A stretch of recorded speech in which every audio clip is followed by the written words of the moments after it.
জানো শিপু, আজকে আমাকে অনেক গর্ভবতী লাগছে। গর্ভবতী লাগছে মানে? মানে ওই যে পাউট পাউট। আরে ওইটা গর্ভবতী না, গর্ভবোধ করা হবে।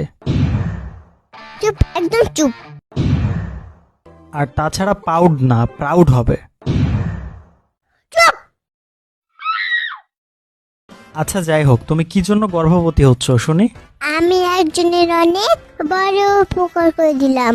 কার? শয়তানের। মানে? এটার মানে হলো, কালকে রাতের বেলা পড়তে পড়তে বই খুলে ঘুমিয়ে গেছিলাম। তো জানো না, বই খুলে লাগে ঘুমিয়ে পড়লে সব শয়তানি মুখস্থ করে ফেললে। আচ্ছা আচ্ছা, এই ব্যাপার। তাহলে তো শয়তানকে অনেক বড় উপকার করছো। আগে তোমার মতো মূর্খ ছিল, এখন তো প্রচুর শিক্ষিত হয়ে গেছে। অনেক মহৎ কাজ করে ফেলছো। আমি একটা সিদ্ধান্ত নিয়েছি, কি শুনি? প্রতিদিন রাতে বই খুলে ঘুমিয়ে যাব, আর সব পড়ে দীক্ষিত হয়ে যাবে, শিক্ষিত হয়ে যাবে। আচ্ছা এটা বুঝলাম, কিন্তু শয়তান যদি শিক্ষিত হয় তাহলে তোমার কি লাভ? আমা, সমাজের নিচে পাই দাঁড়াতে হলে শিক্ষক হিসেবে আমার তো ভালো লাগবে।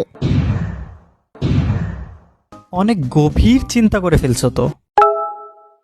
তবে আন্টিকে বলবো মাসিক একটা বেতনের ব্যবস্থা করে দাও। আচ্ছা এতক্ষণ সবই বুঝলাম, কিন্তু এই আন্টিটা আবার কি? সন্তানের আম্মু তোমার আন্টি। ও আচ্ছা আচ্ছা, এই ব্যাপার। গভীর প্রশ্ন আছে। কি শুনি? শয়তানের হাড্ডি কেন বলে? শয়তানের মাংস তো বলতে পারে। শয়তানদের গায়ে কোনো মাংস থাকে না, ওদের গায়ে শুধু হাড্ডি আর হাড্ডি, এজন্য। ককনের মতো। আরে ওইটা ককনাল না, কঙ্কাল হবে। শিবের বাচ্চা শিবাও।